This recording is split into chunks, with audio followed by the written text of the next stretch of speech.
98% of all parents who came to my coaching, which were around 1,000 in the last 16 years, told me, Manuela, we need to push our children all the time to do the homework, to study, to do household chores, and so on and so on. Today's topic is about pressure, what it does in the first part, and in the second part I'm gonna reveal the forgotten secret, how we are naturally wired to live our life. Okay, so the first part, what does pressure? And when we get aware what it creates, we can change it. Because when we understand things, when we see what's happening, it's much easier to change them, isn't it? So what does pressure? If you imagine yourself, for example, I'm asking you, what do you like to do? Maybe you're gonna tell me, oh, I like reading, doing sport, watching YouTube videos, and so on. I like cooking. And imagine if I would put pressure on you, if I would try to force you, like, have you done sport today? Have you read so many pages in the book today? And how many books this year? I mean, come on, it's August, you should read more. So how does it feel in your body? Imagine if I would try to force you to go there. No, you need to go there, and you have to eat this, and you have to taste this. It doesn't feel good, isn't it? In the body, it creates immediately tension, it creates a form of pulling back, and pressure. That's a very important point. And another word for that is disconnection. So when you look at your children and you force them again to do their chores, to do the homework, they create more and more separation because it's painful. So pressure creates pain, you see, for us and the children. Because what parents tell me all the time is how much they are guilt tripping after forcing their children, after yelling at them, after using words they never wanted to use, because they felt so helpless, because they didn't know how to solve the situation. They were just exhausted, feeling exhausted and irritated and lost in a sense. So we can change that together, all right? So pressure is a societal old form of strategy, or let's say it's a common form of educating people. In my eyes, it's not educating people, it's just pushing people into something. But let's face how we are naturally wired. Our brain functions totally and the best with enthusiasm, with joy. That's the secret. So we were trained as kids. We were pushed through school and trained to use pressure. And then what happened? I mean, I see it on myself, I see it on everyone I'm working with. You learn to be your own oppressor. You learn to put pressure against yourself. And no, pressure, using pressure is not for something, it's into something. And it creates resistance and pain and suffering and disconnection and so forth. Okay, so it's very important to see that. It's just an old way we were trained into. And that doesn't mean this is a good way. What I see, much more healthier and easier way, is to go into the natural way of living and the natural way of communicating and following our innate form of joy. So now we understand why so many young adults and teenagers don't know what they want to learn, why they're losing the motivation to learn anything, why they are trying to numb themselves through various forms. I mean, addictions, like, let's name it, drinking alcohol when they're older, but already gaming is a form of addiction, or it can be. Doing dangerous things, to give them a possibility to feel themselves, because pressure is so painful that it's a common way that you try to numb yourself. You can't stand it, actually. So now we know why it's so hard for young people to come up with a decision for their life, to find a profession or a training or like a direction for their life. Because when we use the same old way to pressure them into something all the time, then we force them to disconnect from their true guidance, which is joy. And that's the hidden secret. So when we want to help children to find their path in life, to find a direction, to take step after step. We can help and support them by following their joy. What makes them joy? What gives them joy? What is their passion? And it doesn't have to be the passion or joy you want to follow too. This is very important because I see many parents doing the same mistake like in previous generations, telling them what they experience, like, oh no, this profession, no chance, you will be suffering, not earning any money, it's just senseless, don't do that because blah blah blah. We need to learn to trust children and see them as whole, complete, powerful beings who will find their way.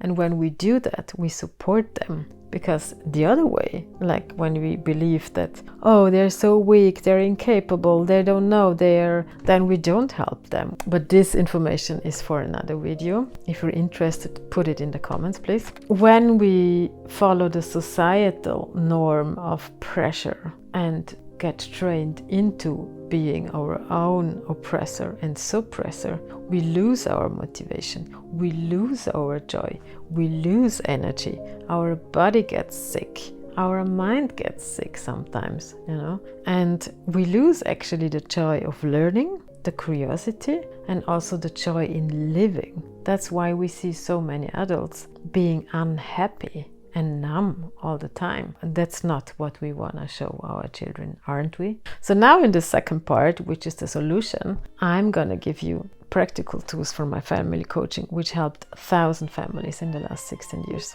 And the first practical tip you can immediately implement in your family is start to ask questions according to joy, focused on joy, okay? Like, how could we make this day much more fun? Or what can I do as a child to make the homework easier and fun? And yes, it could be fun. I have plenty of examples in my coaching.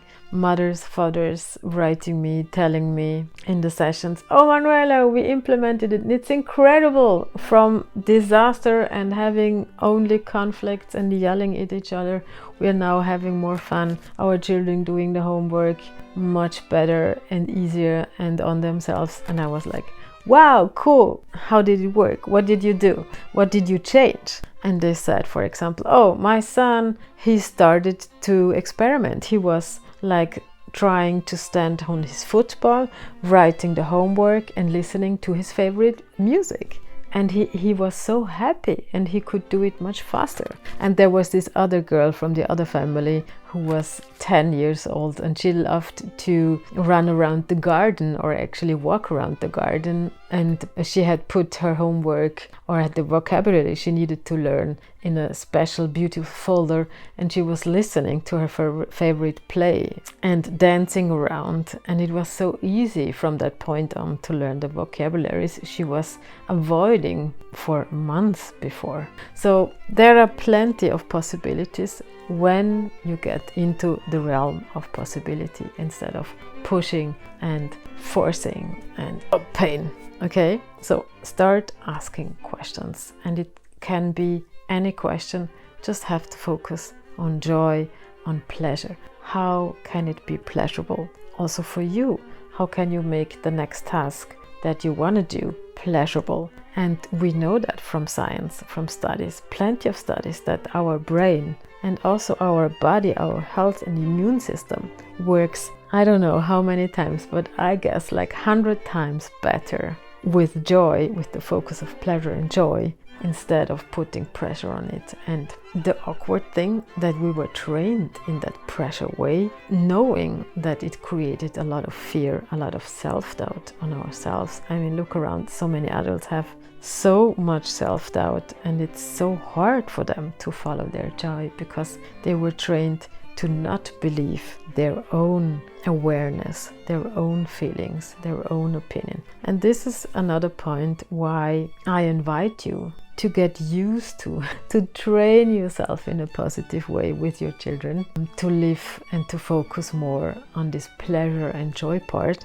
Because when we take on this old way this old focus on pressure, on pain, on pushing us through. It's not only disconnecting us from others, especially from loved ones, it's actually creating a lot of anger and aggression and frustration in ourselves. And this is going to pop up in not so good ways, ways where we tend to have fights and conflicts with our loved ones. And we don't want to do that, right? Again. And also it tends to go against ourselves, okay? So let's free ourselves. Let's try this much more lighter form of living with children, for the children and for ourselves. And the next thing what you can do is change the vocabulary, because we know that words are magical. And in my schools of change, which I'm building up right at this moment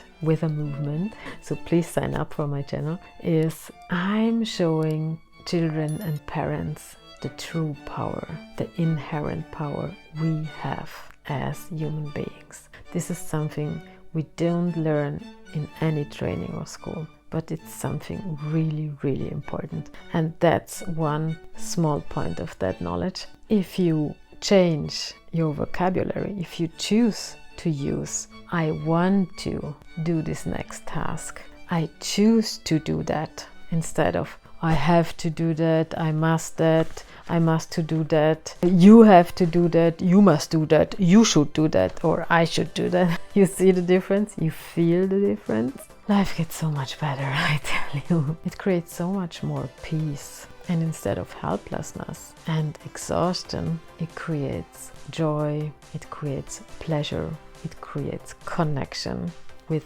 each other in the family and also at work with others. And it creates much more success. And the last part is, what is really, really fascinating and interesting, what we didn't learn too, is joy leads us completely naturally in a much easier, pleasurable way to success. And success meaning living healthy, happy, feeling fulfilled, at peace, and with a sense of meaning in life. And we see that many young adults miss that.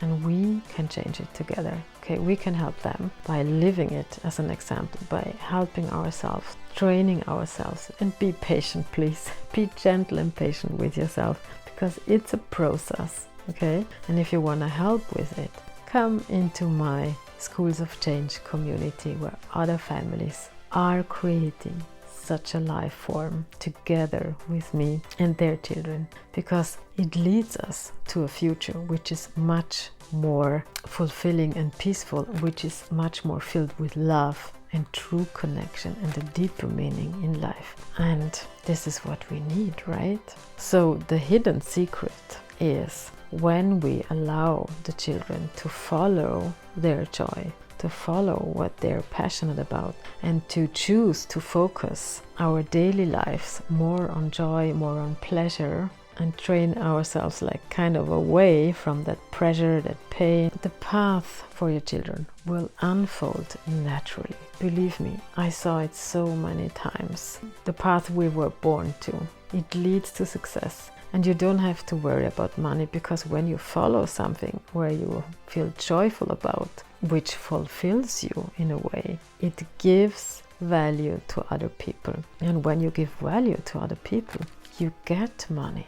Okay, that's another secret. So I invite you to follow this maybe new path of following what excites you, following what gives you a form of joy and pleasure, and allow that your children can do that too, step by step, and be gentle with you and your children. It's actually a new path in our society, but it won't be a new one in the future, because this will be the new common way of living. Thank you for being here and being interested in a more healthy way of living together. And I invite you to be part of this movement. Please subscribe to this channel, send it to other parents and also teachers, and see you soon. Bye bye.